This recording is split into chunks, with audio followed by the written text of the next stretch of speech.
बिहट बजरिया से लिहा उठा लाली और ते घरा से किनिहा करे जहा कहनु बाली।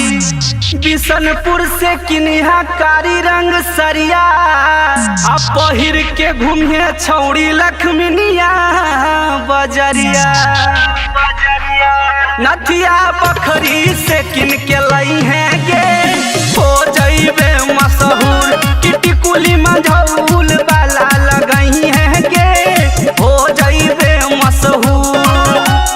हो जइबे मशहूर के छौड़ी हो जइबे मशहूर।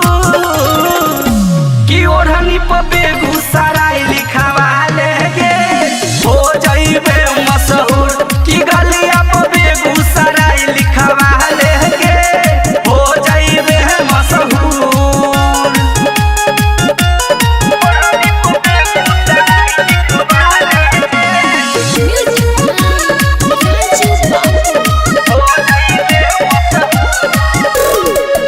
दिलवाला गई है जाके शाम हो दीरा मटिहानी के छौड़ा हो रानी हीरा।